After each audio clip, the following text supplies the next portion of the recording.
আমার সকল শ্রোতা বন্ধুরা, আজকে আপনাদের জন্য আমি নিয়ে এসেছি একটি নতুন গল্প। গল্পের নাম ঠাকুরদা। লেখক উপেন্দ্র কিশোর রায়চৌধুরী। শুনতে থাকুন আজকের গল্প ঠাকুরদা। এক গ্রামে এক বুড়ো ব্রাহ্মণ ছিলেন। তার নাম ছিল ভবানীচরণ ভট্টাচার্য। গ্রামের ছেলেদের সঙ্গে তার খুব ভাব ছিল। তারা তাকে বলতো ঠাকুরদাদা। তাদের কাছ থেকে শিখে দেশ শুদ্ধ লোকও তাকে ওই নামেই ডাকতো। ছেলেরা ঠাকুরদার কাছে খুবই আদর পেত, আর তাকে জ্বালাতন করত তার চেয়েও বেশি। ঠাকুরদা ভারী পণ্ডিত আর বুদ্ধিমান ছিলেন। খালি এক বিষয়ে তার একটা পাগলামি ছিল। পেয়াদার নাম শুনলেই তিনি ভয়ে কেঁপে অস্থির হতেন। ছেলেরা সে কথা খুবই জানতো, আর তা নিয়ে ভারী মজা করত। ঠাকুরদা রোজ তার চণ্ডী মণ্ডপের সামনে বসে পুঁথি লিখতেন। সেই সময়ে মাঝে মাঝে পাড়ার এক একটা দুষ্টু ছেলে দাড়ি পরে, লাল পাগড়ি এঁটে, মালকোচা মেরে, লাঠি হাতে এসে ঘরের আড়াল থেকে গলা ভার করে বলতো, ভবানী ভট্টাচার্য কোন হ্যাঁ? ঠাকুরদা তাতে ভীষণ থতমত খেয়ে ঘাড় ফিরিয়েই যদি লাল পাগড়ির খানিকটা দেখতে পেতেন, তবে আর সে পাগড়ি কার মাথায় সে কথার খবর নেবার অবসর তার থাকতো না। তিনি অমনি এক দৌড়ে বাড়ির ভিতর গিয়া একেবারে দিদিমার কাছে হাজির হতেন। ছেলেরা বলে যে তখন নাকি প্রায়ই ঠাকুরদাকে স্নান করতে হতো, কিন্তু সে বোধহয় তাদের দুষ্টুমি।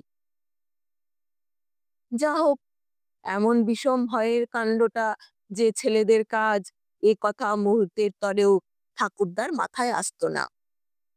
তিনি ছেলেগুলোকে বাস্তবিকই খুব ভালোবাসতেন। তার কুল গাছটিতে কুল পাকলে তাদের সকলকে ডেকে ডেকে একটি একটি করে কুল প্রত্যেকের হাতে দিতেন। কাউকে বঞ্চিত করতেন না, একটি বেশিও কখনো কাউকে দিতেন না। সেই পরগনার ভেতরে এমন মিষ্টি কুল আর কোথাও ছিল না। আজই একটি খেয়ে ছেলেদের যেমন ভালো লাগতো, আর খেতে না পেলে তাদের অমনি কষ্ট হতো। তবুও এমন কথা শোনা যায়নি যে ঠাকুরদার দেওয়া ছাড়া আর একটি কুল কেউ কখনো তার গাছ থেকে খেতে পেয়েছে। তার চণ্ডী মণ্ডপ থেকে সেই কুল গাছটি পরিষ্কার দেখা যেত। সেদিকে কাউকে যেতে দেখলে তিনি কেড়ে এই বলে এমন বিষম হাঁক দিতেন যে কি বলবো। তখন আর হাত পা সামলে ছুট দেবারও উপায় থাকতো না।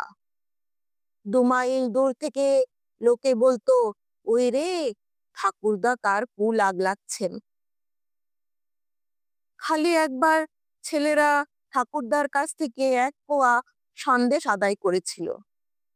ঠাকুরদা চণ্ডী মণ্ডপের সামনে বসে এক মনে পুঁথি লিখছিলেন। তিনি দেখতে পাননি যে এর মধ্যে ওপাড়ার বসেদের বানরটা কেমন করে ছুটে এসে সেখানে উপস্থিত হয়েছে, আর তার 35 বছরের পুরানো বাঁধানো হুঁকোটি নিয়ে গাছে উঠেছে। তারপর তামাক খেতে গিয়ে দেখেন কি সর্বনাশ! বানরটিকে তিনি কত ঢিল ছুঁড়ে মারলেন, কত লম্বা লম্বা সংস্কৃত বকুনি বকলেন, কিছুতেই তার কাছ থেকে হুঁকোটি আদায় করতে পারলেন না। লাভের মধ্যে সে বেটা তাকে গোটা 10 ভেঙচি মেরে হুঁকো শুদ্ধ পাশের বাড়ির আমবাগানে চলে গেল। সেদিন ছেলেরা না থাকলে ঠাকুরদার আবার তার হুঁকোর মুখ দেখবার কোনো আশাই ছিল না। তিনি তাদের সন্দেশ কবুল করে অনেক কষ্টে তাদের দিয়ে বানরের হাত থেকে হুঁকোটি আদায় করালেন। তারপর দিনই নিজে গিয়ে বেচু ময়রার দোকান থেকে তাদের জন্য 1 পোয়া সন্দেশ কিনে আনলেন। সেই সন্দেশ খেয়ে নাকি তারা মুখ সিটকুয়েছিল। ঠাকুরদা তার কারণ জিজ্ঞাসা করতে তারা বলল, সন্দেশটা বড্ড মিষ্টি। ঠাকুরদা তখন খুব গম্ভীর ভাবে মাথা নেড়ে বললেন, তাই তো, আমি জানতুম না যে তোমরা তেতো সন্দেশ খাও। আমি মিষ্টি সন্দেশই কিনে এনেছি। পয়সা খরচ নিয়ে কিন্তু ঠাকুরদার একটু বদনাম ছিল। ওই যে হুঁকোর খাতিরে ছেলেদের এক পোয়া সন্দেশ কিনে খাইয়েছিলেন, তাছাড়া আর তার জীবনে তিনি কখনো কাউকে কিছু কিনে খাওয়াননি। লোকে বলতো তার ঘরের ভিতরে 3 জায়গা টাকা পোতা আছে, কিন্তু নিজে তিনি এমন ভাবে চলতেন যেন অনেক কষ্টে তার দুটি খাবার জোটে। সেও বুঝি বা একবেলা বই দুবেলা নয়। একদিন দিদিমা ডাল রাঁধতে গিয়ে তাতে একটু বেশি ঘি দিয়ে ফেলেছিলেন। সেই অপরাধে নাকি ঠাকুরদা 2 মাস তার সঙ্গে কথা কননি। ছেলেরা তার এই সন্দেশ খেয়ে অব্দি তার উপর কম চটেছিল না, না চটবেই বা কেন। সেই হতবাগা বানরটার কাছ থেকে খুপো আদায় করতে গিয়ে কি তারা কম নাকাল হয়েছিল? 20 জন মিলে 3টি ঘন্টা ধরে তারা সেদিন কত গাছই বেয়েছে, কত ছোটাছুটি করেছে, কত কাদাই লাগিয়েছে, কত বিছুটির ছাকাই খেয়েছে। তার পুরস্কার কিনা এমনিতর 1 পোয়া সন্দেশ। তখন ছিল পুজোর সময়। কুমোরদের বাড়িতে অনেক ঠাকুর গড়া হচ্ছিল। তার তামাশা দেখবার জন্যে সকালে বিকালে ছেলেদের প্রায় সকলেই সেখানে যেত। সেইখানে তাদের একটা মস্ত মিটিং হলো। ঠাকুরদাকে জব্দ করতে হবে। তিনি যেমন সন্দেশ খাইয়েছেন, তাকে দিয়ে কিছু বেশি হাতে টাকা খরচ করাতে পারলে তবে তার দুঃখটা মেটে। কিন্তু এমন লোকের পয়সা তো সহজে খরচ করানো যেতে পারে না। তার কি উপায় হতে পারে?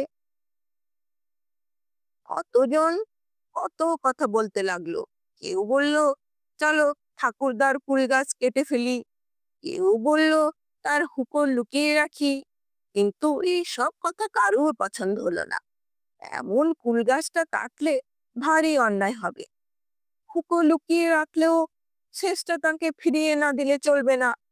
তাছাড়া এইসব করলে তাকে আর টাকা খরচ করানো বলে কই। ঠাকুরদাকে ছেলেরা আসলে ভালোবাসতো, না হোক তার লোকসান করাতে কারো ইচ্ছে ছিল না। কাজেই এইসব কথাই সকলের অমত হলো। এমন ভাবে তাকে দিয়ে টাকা খরচ করাতে হবে যে সেটা তার ক্ষতির মধ্যে ধরা না যেতে পারে। ছেলেরা দেখলো আজ কি তেমন সোজা নয়। বুড়ো কুমোরের মধ্যে এসে বুদ্ধি জুগিয়ে না দিলে তাদের পক্ষে এত বড় একটা মতলব ঠিক করাই ভার হতো। বুড়ো যে যুক্তি বলল সে ভারী চমৎকার। ছেলেরা তার কথায় যার পর নাই খুশি হয়ে ঘরে চলে গেল। ঠিক হলো পরদিনই সেই কাজটি করতে হবে। রাত থাকতেই ঠাকুরদার ঘুম ভাঙে। তখন তিনি শুয়ে শুয়ে সুর ধরে শোলক আওড়ান। তারপর ভোর হবার একটু আগে উঠে স্নান তর্পণ সেরে শেষে গিয়ে চণ্ডী মণ্ডপের সামনে বসে। সেদিনও দোয়েল ডাকবার আগেই তিনি জেগে সবে বলেছেন, ব্রহ্মা মুরারি স্ত্রীপুরন্তকারী। অমনি বাইরে কে যেন ডাকলো, ভবানী ভট্টাচ ঘর মে হ্যায়। আর ঠাকুরদা শোলক আওড়ানো হলো না। স্নান আন্নি কাজ তিনি খিড়কির পুকুরে সারলেন। চণ্ডী মণ্ডপের সামনে বসে পুঁথি লেখার কাজটিও আজ বন্ধ রইল। তার চেয়ে দিদিমার রান্না বান্নার খবর নেওয়াই বেশি দরকার মনে হয়েছে। এমনি ভাবে দুপুর অব্দি কেটে গেল। এরপর যখন আর কেউ ভবানী ভট্টাচ বলে ডাকলো না, তখন ঠাকুরদা সাহস পেয়ে ভাবলেন একটু বাইরে গিয়ে দেখে আসি না কেন। এই বলে আস্তে আস্তে বাইরে এসে ঠাকুরদা দেখলেন কি সর্বনাশ, কি চমৎকার! তার মণ্ডপের মাঝখানে দুর্গা প্রতিমা ভর আলো করে বসে আছেন। ঠাকুরদা আর পা সরল না। তিনি সেইখানে মাথায় হাত দিয়ে বসে ভাবলেন, হায় হায়, কোন শয়তান এমন কাজ করলো? এই প্রতিমা আমার ঘরে রেখে গেছে, এখন একে পুজো না করলে মহা পাপ হবে। আর পুজো করতে গেলেও যে ৩০০ টাকার কম লাগবে না। বাবা গো, আমি কোথায় যাব? যা হোক, ঠাকুরদার কৃপণ হলেও অতি ধার্মিক আর পণ্ডিত লোক ছিলেন। তিনি তখনই ভাবলেন, আর দুঃখ করে কি হবে? ঘরে টাকা রেখেও আমি সেবায় হেলা করেছিলাম, তাই দেবতা আমাকে শিক্ষা দিয়েছেন। ভালোই হলো, এখন থেকে আমি কি বছর দুর্গোৎসব করব। তক্ষণে ছেলেদের দুটি একটি করে প্রাণপণে হাসি চাপতে চাপতে এসে উপস্থিত হয়েছে। কাজটি তো তাদেরই। তারাই ঠাকুরদাকে পেয়াদার ভয় দেখিয়ে বাড়ির ভিতর পাঠিয়ে দেয়। সেই অবসরে প্রতিমাটিকে এনে মণ্ডপের ভিতরে রেখে গেছে। তাদের মুখের দিকে চেয়ে ঠাকুরদারও আর সে কথা বুঝতে বাকি রইল না। তখন তিনি বললেন, ভালোই করেছো দাদা, বুড়ো পাপির সুমতি জন্মিয়ে দিয়েছো, তোমরা বেঁচে থাকো। আমি খালি ভাবছি, এত বড় ব্যাপার, আমার লোকজন কিছু নেই, আমি কুলোবো কি করে? ছেলেরা ভেবেছিল ঠাকুরদা লাঠি নিয়ে তাদের তাড়া করবেন, তার বদলে তিনি এমন কথা বলবেন তা তারা মোটেই ভাবেন। তারা তাতে ভারী খুশি হয়ে বলল, তার জন্য চিন্তা কি ঠাকুরদার, আমরা তো ঠিক করে দিচ্ছি, আপনি শুধু বসে বসে হুকুম দিন। অমনি ঠাকুরদার মুখ ভরে হাসি ফুটে উঠল, তার চোখ দুটি বুজে এলো। ছেলেদের মাথায় হাত বুলিয়ে, গাল টিপে আর নাকে চিমটি কেটে তিনি তাদের বিদায় করলেন। এবারে ঠাকুরদা যে সন্দেশ এনেছিলেন তা খেয়ে আর কারো নাক সিটকাতে হয়নি। নমস্কার, ভালো থাকবেন।